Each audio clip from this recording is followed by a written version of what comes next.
আমার মন চায়, আমার মন চায় একবেলা অন্তত আমি তোমার মাখলুকগুলাকে খাওয়াইতে চাই, মেহমানদারি করাইতে চাই। আল্লাহ যত বলেন নবী কয় না গো মালিক, দাও, সুযোগ দাও, অনুমতি দাও, আমি না পারলে একটু ট্রাই করে দেখি, একটু চেষ্টা তো করতে পারি। আল্লাহ কয় ঠিক আছে, চেষ্টা যদি করতে চাও তাহলে করো দেখি। নবী সাথে সাথে দেও দানবকে আদেশ করলেন, নদীর পাড়ে, সাগরের পাড়ে 40 কিলোমিটার এলাকা জুড়ে তোমরা বড় বড় ডেকচি দিয়ে রান্না পাকানো শুরু করো। দানবরা, জিনের ভিতরে যারা বড় বড় শক্তিশালী, তাদের দ্বারা নদীর কিনারায় 40 কিলোমিটার এলাকা জুড়ে বড় বড় ডেকচির ব্যবস্থা করা হলো। নবী বললেন, আর যাও জঙ্গলের ভিতর থেকে জঙ্গলি গরু, জঙ্গলি হাতি সব ধরে ধরে এনে জবাই করে ফ্রাই করো। খাসি, দুম্বা, যত প্রকারের জীব জানোয়ার আছে খাওয়ার হালাল বস্তু, নবী সবগুলাকে জবাই করে ফ্রাই করার জন্য আদেশ করলেন। নদী থেকে মাছ ওঠাও, মাছের ফ্রাইও করো। সর্বদিক দিয়া পশু পাখি এবং মাছ, সব শাক সবজি সহ সব ধরনের পোলাও, কুরুষ্ট, কুরমা, যত প্রকারের খানা আছে সব কিছুর আয়োজন সমাপ্ত করে ডেগের পর ডেগ, ডেগের পর ডেগ, বড় বড় ডেকচি পাক করা হয়ে গেল। নবী বলতেছেন, জিন্নাতদেরকে বাতাস করো যেন খানা নষ্ট না হয়। মালিক, আমি কাকে আগে খাওয়াবো? আল্লাহ বলেন, তোমার যারে মন চায়, মানুষ জাতিরে আগে খাওয়াবো নাকি জিন জাতিরে আগে খাওয়াবো, নাকি জলজন্তুকে আগে খাওয়াবো নাকি স্থলপ্রাণীকে আগে খাওয়াবো? আল্লাহ বলেন, তোমার যেথায় মন চায়, যারে মন চায় তারে দিয়ে খানা শুরু করাও। নবী মনে মনে সিদ্ধান্ত নিলেন, জলজ প্রাণী দিয়ে খানা শুরু করি। এ নদীর প্রাণীরা, কে কোথায় আসো? আজ তোমাদের মেহমানদারি করাবো আমি সুলাইমান, আসো আমার মেহমানদারি কবুল করো। আল্লাহ পাক জলের সমস্ত প্রাণীকে আদেশ করলেন, আজ আমি আল্লাহ একবেলা তোমাদের রিজিক দেব না, তোমরা যাও, সুলাইমান তোমাদেরকে একবেলা খানা খাওয়াবে। নবী লাইন ধরতে বললেন, সবাই যার যার মতো লাইনে দাঁড়াও, তাড়াহুড়া নয়, উশৃঙ্খলা তো নয়, একজন একজন করে খানা খাও, পর্যাপ্ত খানার ব্যবস্থা আছে, কোনো অসুবিধা হবে না। লাইনে দাঁড়ালো সবাই। সাগর থেকে বিশাল বড় একটা তিমি মাছ পিছন থেকে আওয়াজ দেয়া কয়, নবী গো, আমি লাইন টাইম বুঝি না, ওগো নবী, আমাকে আপনি তাড়াতাড়ি খানা দেন, আমার বড় প্রচণ্ড ক্ষুধা, দেরি করলে আমি মরেও যেতে পারি, আমি লাইন বুঝি না, আমাকে বেলাইনে খানা দিতে হবে। নবী বলতেছেন, এটা কেমন কথা? এটা তো আমি একজন নবী, একজন পয়গম্বর, শৃঙ্খলা বজায় রাখতে হবে, ইনসাফ রাখতে হবে। তোমার আগে যারা লাইনে দাঁড়াইছে, ইনসাফের বিচার হলো তারা আগে খানা খাবে, এরপরে তুমি খানা খাবে। কিন্তু তিমি মাছটা আওয়াজ দিয়া কয়, নবী গো, একটু খেয়াল করেন, আমার দিকে তাকান, আপনি আছেন আপনার ইনসাফে, আর আমি আছি আমার জীবন লয়া। একটু দেরি যদি হয় আর যদি না খেয়ে আমি মারা যাই, আল্লাহর দরবারে আপনার বিরুদ্ধে নালিশ দেব। এই কথা বলতেই সুলাইমান পয়গম্বর ভয় পেয়ে গেলেন, দুর্বল হয়ে পড়লেন। সত্যি তো যদি না খেয়ে মারা যায় তাহলে তো আমি আল্লাহর আদালতে জবাব দেওয়া লাগতে পারে। এবার নবী বললেন, ঠিক আছে, ওই মাস্টারে আগে পাঠাও, আর তোমরা লাইনে থাকো, তিমি মাস্টারে বেলাইনে বাইপাস তারে আগে পাঠায় দাও। তিমি মাছটা বাইপাস খাবারের কাছে আসলো। সুলাইমান নবী বলতেছেন, বলো তুমি কেমনে খাবা, খানা শুরু করো, স্টার্ট করো। মাছটা কয়, নবী গো, আমি শুরু করবো না, আমি হা করে থাকবো আর আপনি খানা দিতে থাকেন। যখন আমার পেট ভরবে আমি নিজেই বলবো আমার ক্ষুধা নিবারণ শেষ, আমার পেট ভরে গেছে, আর লাগবে না। এমনি সুলাইমান নবী দানবদেরকে বলতেছেন, তোমরা ওর মুখে একটা আস্তা গরু ঢুকায় দাও, ফ্রাই করা গরু ওর মুখে ঢুকায় দাও। তিমি মাছটার মুখে ফ্রাই করা গরু ঢুকায় দেওয়া হয়, আস্তা একটা জঙ্গলি গরু ঢুকায় দেওয়া হয়। নবী মনে মনে ভাবছেন হয়তো এই গরুটা একটা খাইলে তার পেট ভরে যাবে, কিন্তু মাছটা হাত আর মুখ থামে না, হাত করছে আর মুখ বন্ধ করে না। নবী দানবদেরকে বলে আরেকটা গরু ঢুকায় দাও। ভাবছেন দ্বিতীয় একটা দিলে পরে হয়তো আর চাইবে না, কিন্তু না না না, মুখ তো বন্ধ করে না। নবী আবার কয় ঠিক আছে, ওর মুখে আরেকটা গরু ঢুকায় দাও। এইভাবে যখন দিতে থাকে নবী কয় হাতি ঢুকাও, এইভাবে নবী কয় বড় বড় মাছ ঢুকাও। যত তার মুখে ঢুকানো হইতেছে, যত বড় বড় প্রাণী, যত বড় বড় ভুনা করা খাবার তার মুখে ঢুকানো হয়, একবারের জন্য মুখটা এরকম আটায় না, মুখ বন্ধ করে না, হা যে করে আসি যেন তার খাবার আরো লাগবে। নবী কয় কি ব্যাপার, তোমার কি পেট ভরে নাই? তিমি মাছটার জবান তো আল্লাহ খুলে দিয়েছে।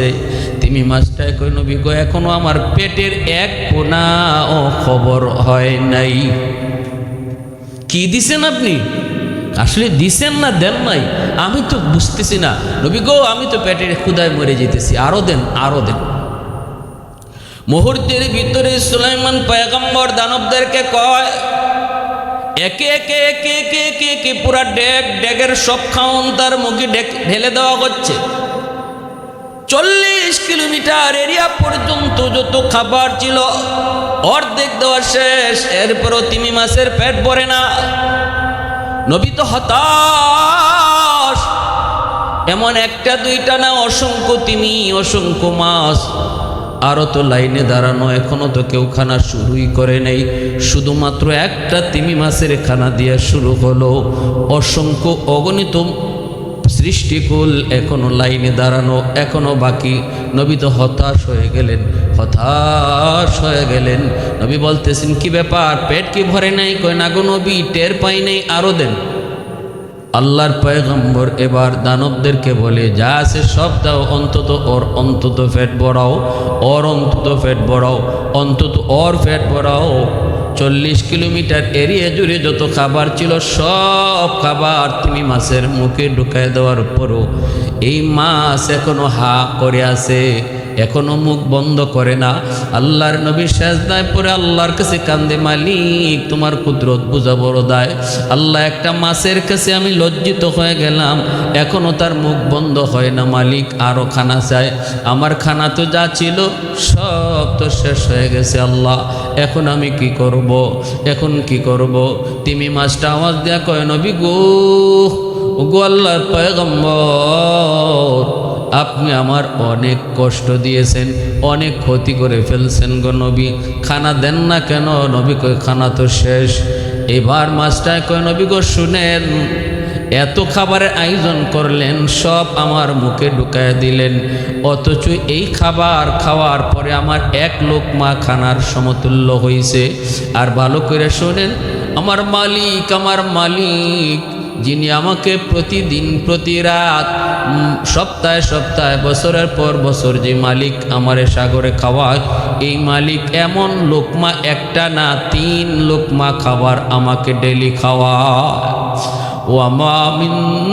ওয়ামা মিন দাব্বাতিন ফিল আরদি ইল্লা আলাল্লাহি রিজকুহা।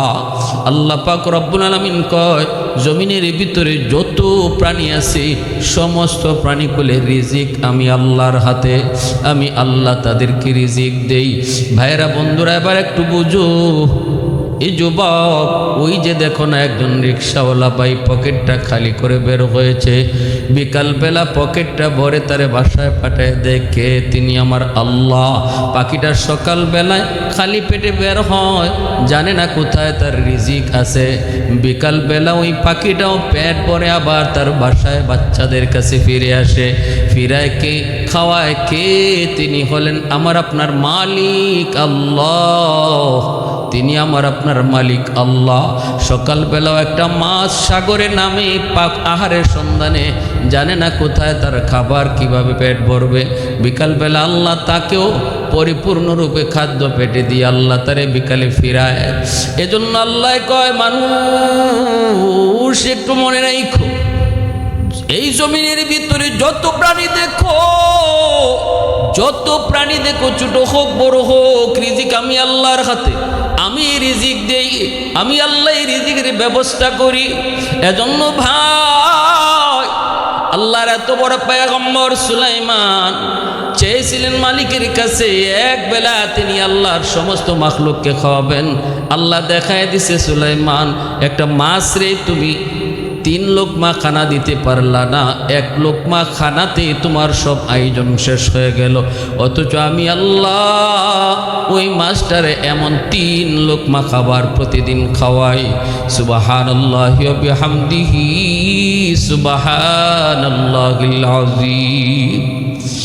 আলহামদুলিমান কদ্দারা খাইরাম ওয়া খাবালা, আলহামদুলিমান কদ্দারা খাইরাম ওয়া খাবালা, ওয়া শুকরু লিমান সাওয়ারা হুসনাও ওয়া জামালা, ফারদুন সামাদুন আন সিফাতিন খালকি বারিউন, রব্বুন আযালিয়ুন খালাকাল খালকা কামালা, লা জিদ্দা ওয়ালা নিদ্দা ওয়ালা হাদ্দা লিমাওলা, লা জিদ্দা ওয়ালা নিদ্দা ওয়ালা হাদ্দা লিমাওলা, আল আনা কামা কানা ওয়ালাম ইয়ালকা যাওয়ালা, আল আনা কামা কানা ওয়ালাম ইয়ালকা যাওয়ালা। এত বড় পয়গম্বর সুলাইমান, এত বড় ক্ষমতাশীল, আল্লাহর কুদরতি কদমে পইরা নিজেকে সারেন্ডার করলেন। মালিক তুমি রাজ্জাক, আল্লাহ এই রিজিকের দায়িত্ব নেওয়ার ক্ষমতা কোনো মানুষের হয় না। বাইতুল মুকাদ্দাসের নির্মাণ কাজ শুরু করান বাবা দাউদ পয়গম্বর, তিনি আল্লাহর পয়গম্বর। ছেলে সুলাইমান, তিনি আল্লাহর পয়গম্বর। জিনদের দ্বারা, জিন্নাতের দ্বারা সুলাইমান আল্লাহর ঘর বাইতুল মুকাদ্দাসের নির্মাণ শুরু করাইছেন। এবার জিন্নাতগুলি পাগলের মতো কাম করতেছে, আল্লাহর ঘর বাইতুল মুকাদ্দাসের নির্মাণ কাজ শুরু হয়েছে। এইদিকে সুলাইমান পয়গম্বর তিনি দাঁড়ায় আছেন লাঠিতে বড় করে, যেভাবে একজন কন্ট্রাক্টর দাঁড়ায় থাকে আর লেবাররা কাম করে, নবী দাঁড়ায় দাঁড়ায় পাহারা নেন, দাঁড়ায় দাঁড়ায় তিনি তাদেরকে দেখশন করেন। আর জিন্নাতেরা রাত নাই দিন নাই তারা কাম করে। সুলাইমান পয়গম্বর হঠাৎ একদিন দেখতে পেলেন অপরিচিত একজন মানুষ ওনাকে সালাম দেয়। নবী জিজ্ঞেস করলেন, কি ব্যাপার, কে আপনি, কেন সালাম দিলেন? এইবার লোকটায় কয়, নবী গো, আমাকে আপনি চিনবেন না, পৃথিবীর কোনো মানুষ আমাকে চিনে না, আমি পৃথিবীর সব মানুষকে চিনি। যে আমার একবার চিনি আর সে দুনিয়াতে থাকে না, আমার নাম মালাকুল মউত আজরাইল। এত বড় ক্ষমতাসীন একজন বাদশাহ, যারে আল্লাহ পাক নবুয়তিও দান করেছেন, তামাম দুনিয়ার বাদশাহীও দান করেছেন, তাকেও দুনিয়াতে থাকার সুযোগ আল্লাহ দেয় নাই। এমনকি দেয় নাই তা না, মৌতের আগ মুহূর্তটাতে পর্যন্ত আল্লাহ তার মৌতের খবর আল্লাহ দেয় নাই, তার মেসেজ দেয় নাই, নবী গো আপনি রেডি হন, আপনার মৌতের টাইম হয়ে গেছে। এজন্য আল্লাহ রব্বুল আলামিন কার কখন কোন অবস্থায় মরণ হবে এটা পৃথিবীর কেউ জানে না, আল্লাহ কাউকে জানানো না, জানেন শুধু আল্লাহ। মৌতের আগ মুহূর্তে আল্লাহ পাক মালাকুল মউত আজরাইলকে আদেশ করেন আর ইনি নিয়ে যায়। আজরাইল আলাইহিস সালাম সুলাইমান আলাইহিস সালামকে বলতেছে, নবী গো আপনি আমারে চিনবেন না, আমার নাম আজরাইল, পৃথিবীর যে মানুষটাই আমারে চিনে সে আর দুনিয়ায় থাকে না, আমি সবাইরে চিনি। আল্লাহর পয়গম্বর কয়, ভাই আজরাইল কেন আসছে? মালাকুল মউত আজরাইল কয়, নবী গো আমার কাম একটা, ওই আমার ডিউটি একটাই, আমি কারোর সাথে গল্প করার জন্য আসি না, আমি কারো বাড়িতে মেহমানদারির জন্য আসি না, আমার ডিউটি একটাই, জান কবজ। আপনার টাইম শেষ, আপনি রেডি হয়ে যান, সময় শেষ।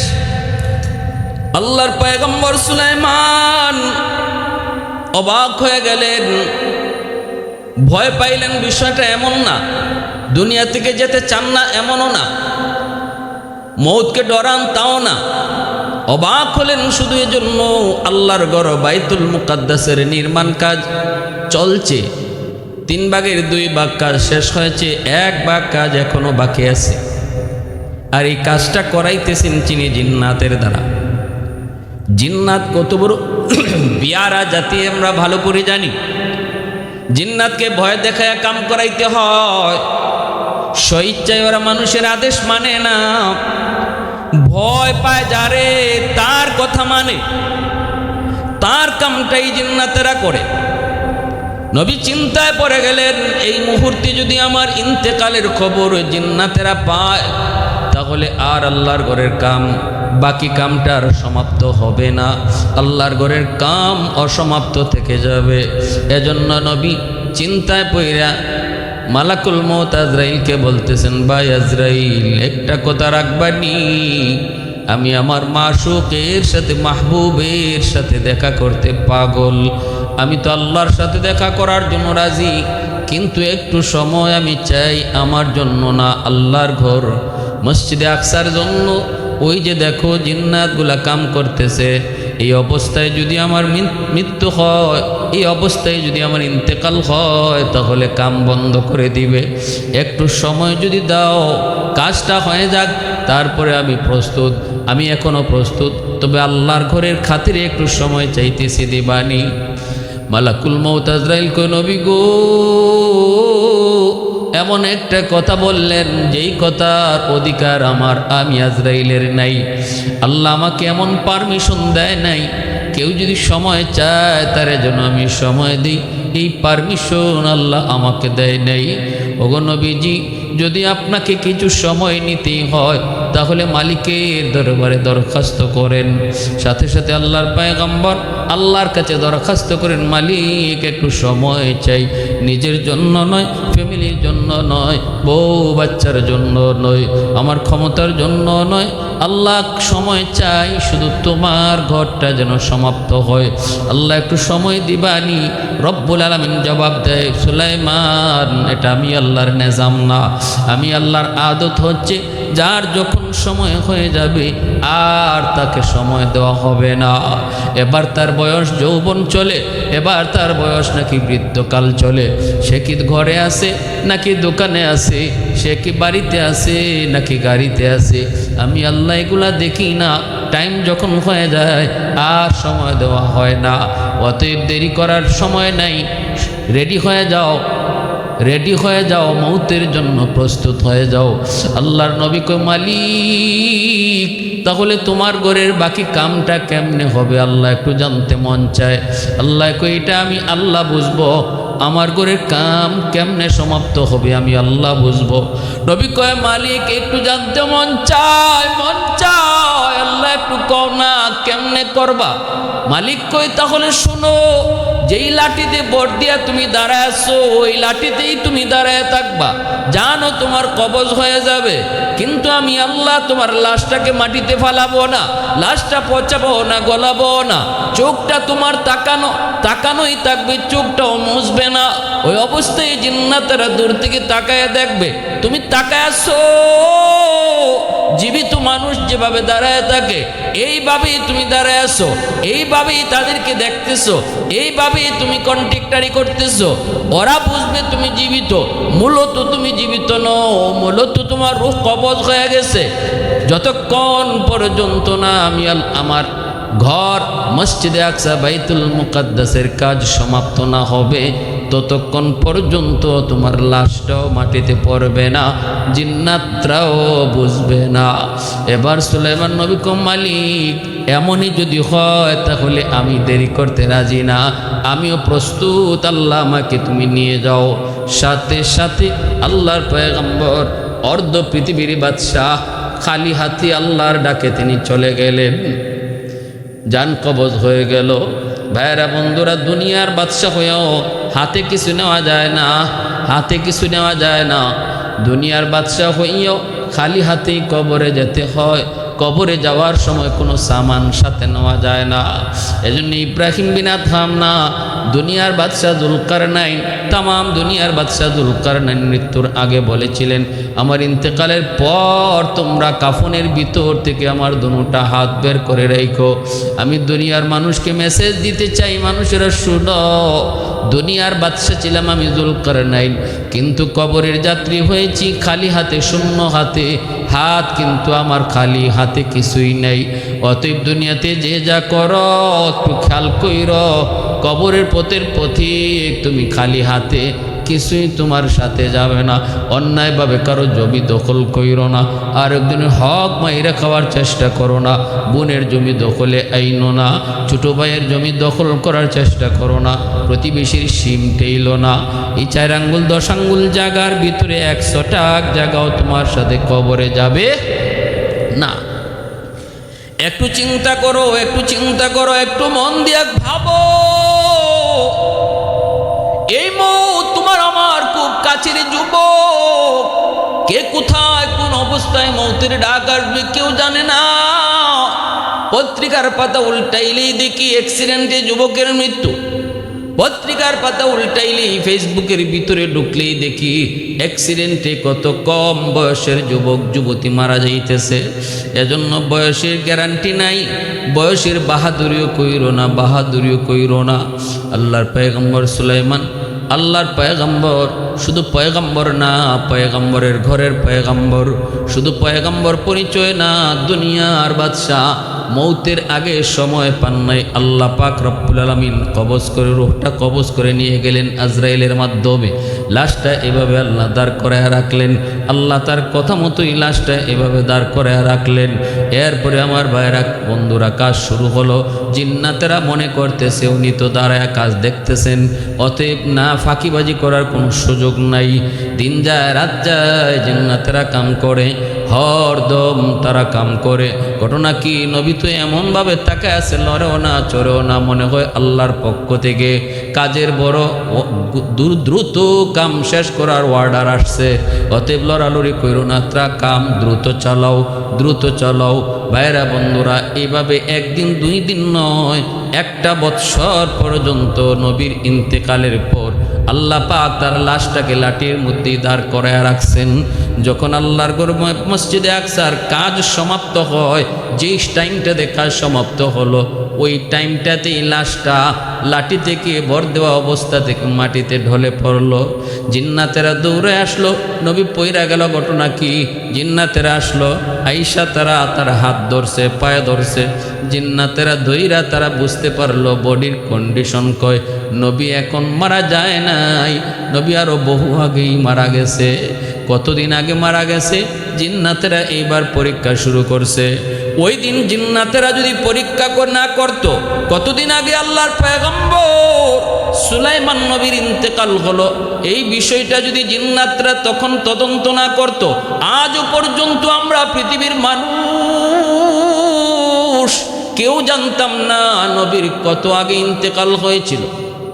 কেমনে পরীক্ষা করলো? তাফসীরের কিতাবের মধ্যে লিখেন, যতটুকু উনার যে লাঠিতে উনি বর দেওয়া ছিলেন, এই লাঠিটা গুম পোকায় খাইছে, ওই পোকায় খাইছে, ওই পোকায় খাইছে, যতটুকু ওই পোকায় খাইছে লাঠিটা, এতটুকু তারা আগে যাচাই করেছে, এতটুকু আগে তারা মাপ নিছে। এরপরে লাঠির সমান আরেকটা ভালো লাঠির মধ্যে ওই পোকাটা লাগাইয়া দিছে। ওই পোকাটা একদিনে যেই পরিমাণ এই লাঠিটা খাইতে পারছে, এই একদিনের খানাকে হিসাব কইরা যতটুকু এই নবীর লাঠিটা খাইছে, এই হিসাবটা তারা বের কইরা জানাইছে আজ থেকে 1 বৎসর আগে নবীর ইন্তেকাল হয়েছে। সুবহানাল্লাহি ওয়া বিহামদিহি, সুবহানাল্লাহিল আযীম। আল্লাহ পাক রব্বুল আলামিন, আল্লাহ পাক রব্বুল আলামিন তার ঘরের কামও সমাপ্ত করলেন। এইদিকে নবীর ইন্তেকালও তার টাইম মতো হয়ে গেল। এজন্য ভাইরা, যে যত ক্ষমতার মালিক হও না কেন, মরণ ভুইল না। মরণ কিন্তু পিছনে পিছনে ঘুরে। তামাম দুনিয়ার বাদশাহ হওয়ার পরেও, এমনকি শুধু বাদশাহ না, আল্লাহর পয়গম্বর হওয়ার পরেও একটু সময় আল্লাহর কাছ থেকে চায়া নিতে পারে নাই রে যুবক। অতএব কিসের বাহাদুরি করো, কিসের বাহাদুরি করো? আল্লাহ পাক রব্বুল আলামিনের আদেশ যখন আসবে, যে টাইমে আসবে, যেখানে থাকি না কেন, যে অবস্থায় থাকি না কেন, সাথে সাথে মৌতের জন্য প্রস্তুত থাকতে হবে। রাসূলকে আকসিরু যিকরা হাযিমিল লাজ্জাতিল মউত, যে যত বেশি মৌতের কথা ইয়াদ করব, আল্লাহ যে যত বেশি মৌতের কথা ইয়াদ করব, রাসূল কয় বেশি বেশি মৌতের কথা ইয়াদ করো, তা যেই মৌত চিরদিনের জন্য তোমার সকল আশা ভরসাকে ধ্বংস করে দিবে।